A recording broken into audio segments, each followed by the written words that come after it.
15 minutes. 12? 13. 12 and 15. 12:50.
Yeah. And a long time ago, come a man on a track, walking 30 miles with a sack on his back.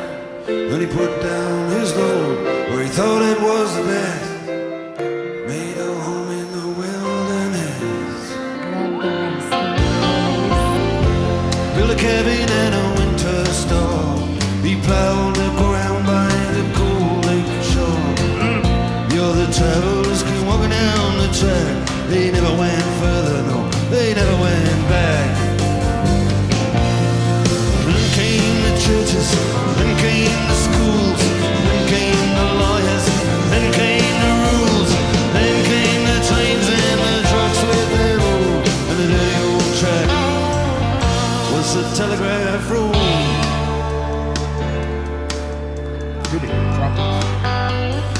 Yo, I'm gonna say it right now. I think this might be my favorite Dire Straits song.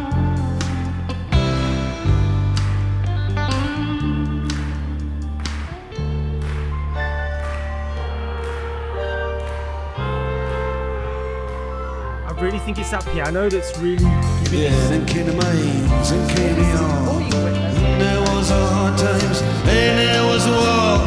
Telegraph sang a song about the world outside. And the telegraph road goes so deep and so wide, like a rolling river.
My radio says tonight is gonna freeze.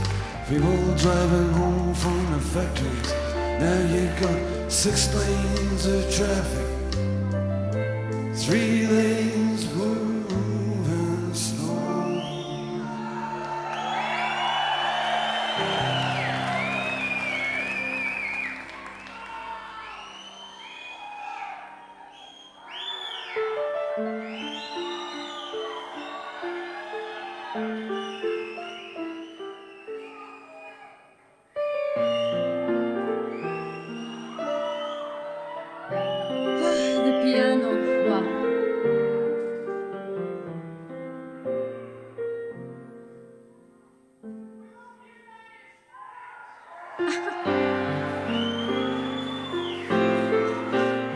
are we hearing the bass in the background of this? Very subtle on its own.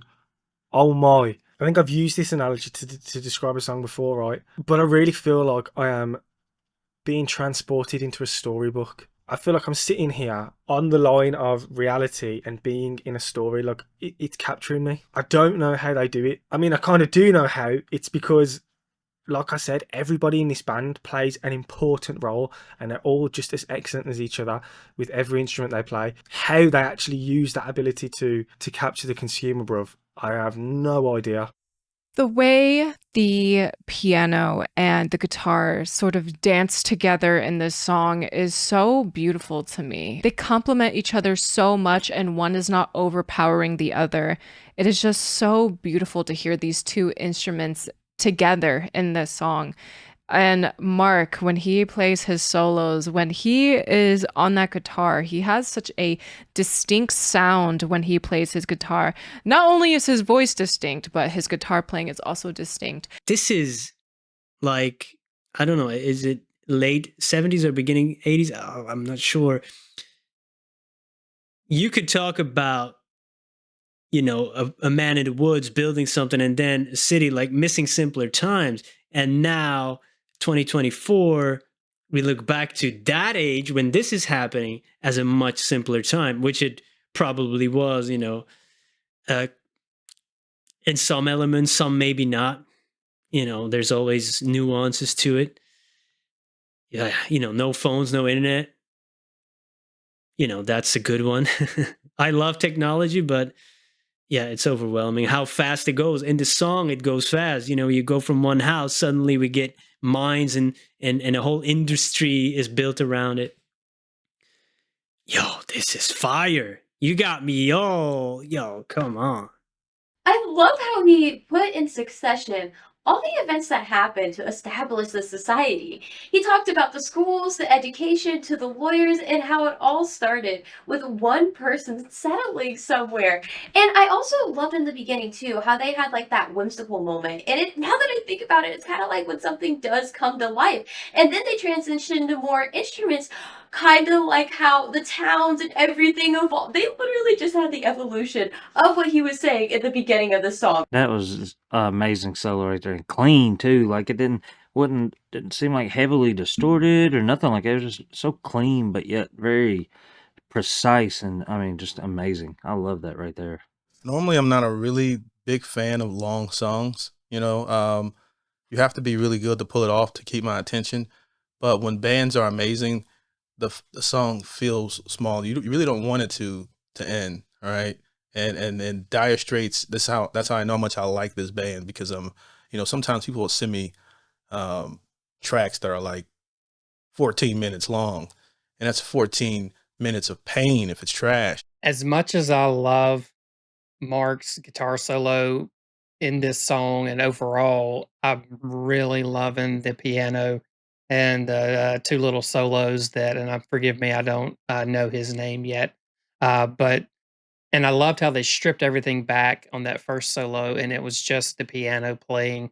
And, you know, because it's not a typical instrument that in a rock band that gets the spotlight. So I love it when that happens. And the man playing the piano is just amazing, you know, just the sound. And it fits so well. You know, you don't normally think of a rock song and piano for the most part. I know it happens a good bit, but blending so well. So I love all the layers that they have here.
when they shut it all down.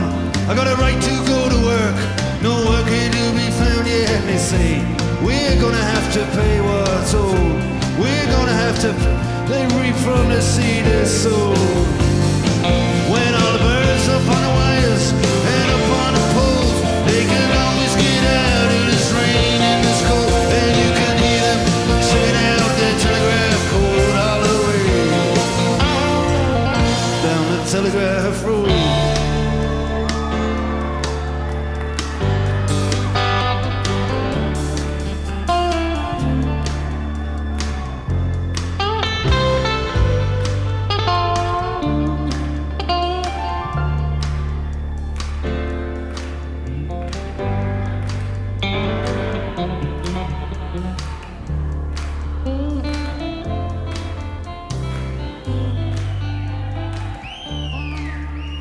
And I'd sooner forget, but I remember those nights. Yeah, life was just a bet on a race. Between the lights, you had your head on my shoulder and your hand in my hair.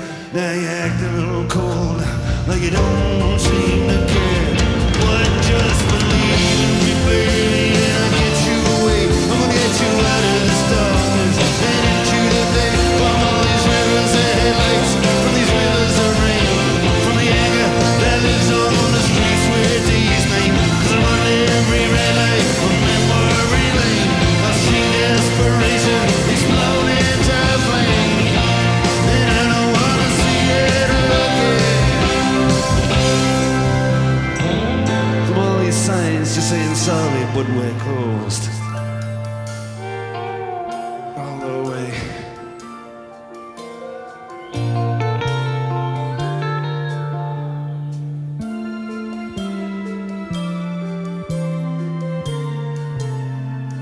Down the Telegraph Road. The way they storytell is unbelievable.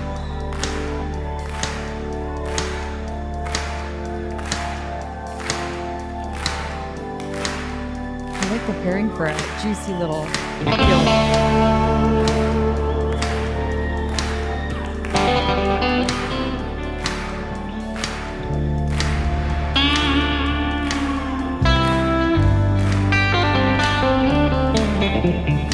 He might be so effortless. God, he's so cool.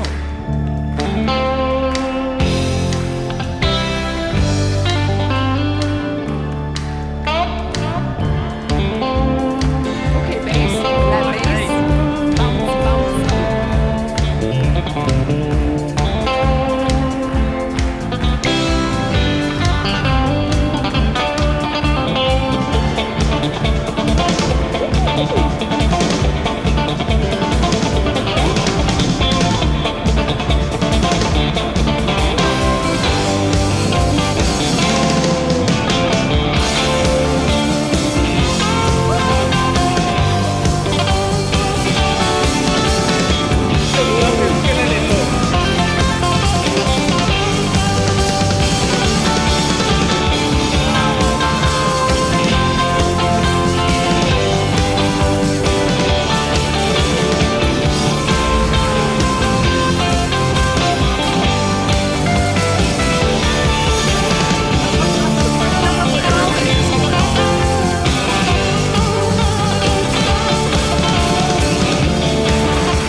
Okay, honestly, Oh, yeah, nice Lord. talk.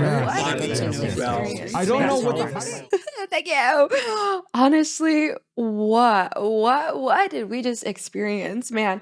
Okay, yeah. This was absolute. I feel like even saying epic is like the understatement of the century. I mean, honestly, like we were all watching the same thing, yeah. Like that was absolute madness, and I really, really, really, really loved how it felt like they divided this into sections where they were kind of giving one of the members their moment to shine, and they really kind of put a nice little spotlight on them. Obviously, we got a beautiful moment with the keys, a beautiful moment, with the guitar, a beautiful moment with the drums. It was like towards the end, they kind of focused on him, and he had a part where he was just going crazy all over the place. But that moment when it started all to come together, when they collectively gave it their all. Wow, that was amazing. How much did Michael Jackson and Janet Jackson spend on that one music video? Wasn't it like $1 million or more than that? And I remember back in the day, they used to spend crazy amounts of money to entertain us with these music videos on MTV, BET, VH1, etc. And they would spend a crazy amount of money. And the amazing thing is, there is something to be said about the lighting and the camera work that was done in this video that made it very entertaining. But I guarantee you it wasn't $1 million. It was the energy that they had on stage, how well the song was written, how well it was performed, and how much fun they have playing with each other. And it's like fun to watch people enjoy each other on stage the way they do. And especially when all of them are like supremely talented at their craft. Like, like I'll talk about Mark, but the entire band is absolutely amazing. I guess that's what creates a legendary band when all of you guys are good at your craft. I mean, at the highest level. I feel like this is the first time I met them, and it's the first time I've seen them. Oh my god, they're all so cute and young and wonderful. Okay, the last part, genuinely, my face hurts from smiling so much. This whole song is so lovely. Stop. They are so good at telling stories with their songs, and I always enjoy it a lot. It's just they do the same in Sultans of Swing, for example. His name is Guitar George, and he plays all the chords. It's like they always tell a story while they sing, and I really enjoy that about them. It's a very unique Dire Straits trait, I feel like. Oh, yeah, man. Yes. I don't know what the highlight was. Drumming got out of control, like in the best way possible. Dude, the way they so dramatically change dynamics and whatnot, they don't let you get into this comfortable sense of, they want you to experience the song, right? Phenomenal. Everything. Masterful music. Yeah, that's my favorite Dire Straits song. Sultans of Swing, I get. It's famous and everything. This was my favorite song. This is my favorite song. Man. That is what I call money well spent. Every fan, everybody in the audience right there got their money worth. That was absolutely amazing. I think this is one of the best, performances that I have done a reaction on. I loved this performance. And, straight away what I understood from the song is that I think the song isn't really built to be impressive by a vocal, but it's more instrumental, and I loved it. Every song we've done besides Money for Nothing has been like a 10-minute song. Dire Straits, absolutely amazing musicianship, absolutely amazing structures, absolutely amazing songs and performers. Nothing like them. I can see all the bands that they've truly inspired with their musicianship. And like I said, the whole song was just a momentum builder from the beginning to the end.